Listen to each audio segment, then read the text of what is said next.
All right, let's jump right in. We are talking about one of the most powerful, most fascinating archetypes in all of history, the siren. And let's get one thing straight. This isn't just about mermaid myths. Nope.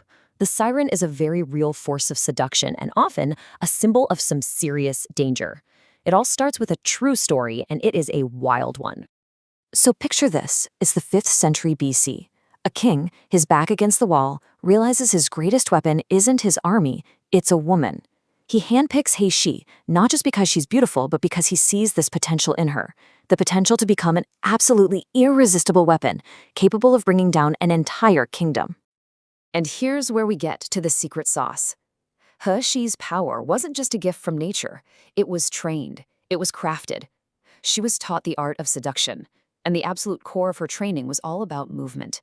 How to create this impression of almost floating, a presence that was somehow both completely innocent and intensely erotic at the same time.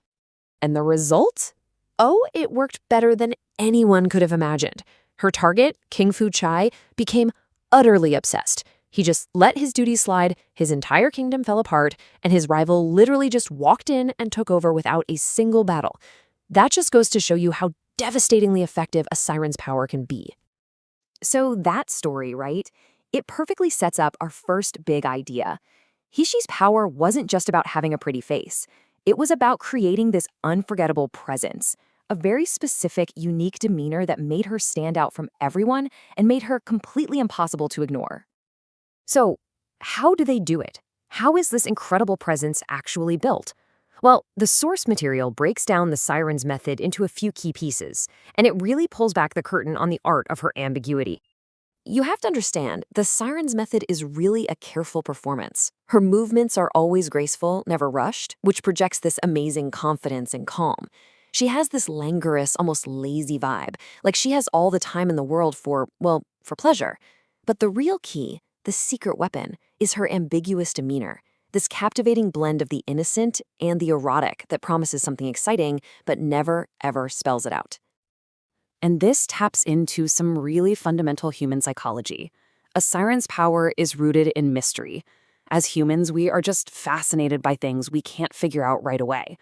It's that ambiguity, that feeling that there's always more going on beneath the surface, that makes her presence so supremely seductive. Now, to really get this archetype on a deeper level, the source gives us this incredibly powerful symbol.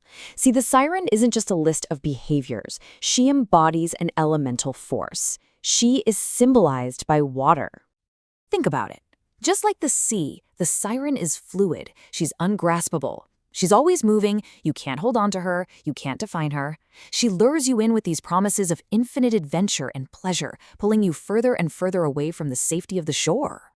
I mean, the water metaphor is just perfect. Her allure is as liquid and enticing as the ocean. Her whole vibe is fluid and ungraspable. She promises endless adventure, but if you follow her too far, well, you end up drowning, completely overwhelmed by your obsession. But, and this is a huge but, this kind of power never comes for free.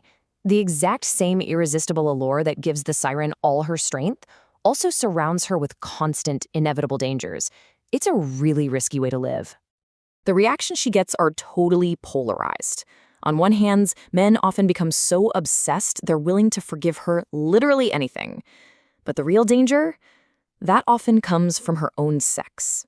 The source makes it clear that other women frequently react with this intense envy and resentment, which can turn into a powerful weapon against her. And there is no better example of this in all of history than Cleopatra. I mean, when she showed up in Rome, her power, her influence over the most powerful men in the world, it made her an immediate and profound threat to the entire social order. The hatred from the women of Rome, especially the influential matrons, wasn't just personal gossip. No way. It was a political weapon.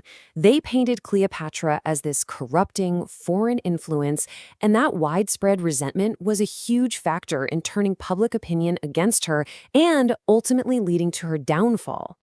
Okay, so this brings us to the siren's greatest enemy, the one thing she can't seduce: time. Her power is so often tied to this impression of beauty and youth. So what happens when that starts to fade, as it always does? Well, history shows us two very different paths. On one side, you have someone like Marilyn Monroe. The pressure to maintain that iconic image became unbearable, and the source suggests this was a major factor in her tragic end. But then you have Madame de Pompadour, mistress to King Louis XV, who is described as a genius because she successfully shifted her power away from the physical, keeping her influence for years through her wit and her intellect. And that right there is the ultimate lesson for any siren's survival. If you want lasting power, you have to prepare for aging early. You have to develop these more psychological, less physical forms of charm and influence that will keep you powerful long after your youthful beauty has changed. Which really leaves us with the central question of this whole archetype. The siren wields a power that can topple kingdoms, that can captivate the most powerful people on Earth, but it comes with constant danger, resentment, and this lonely battle against time. So you have to ask yourself, is this power a gift or is it a curse?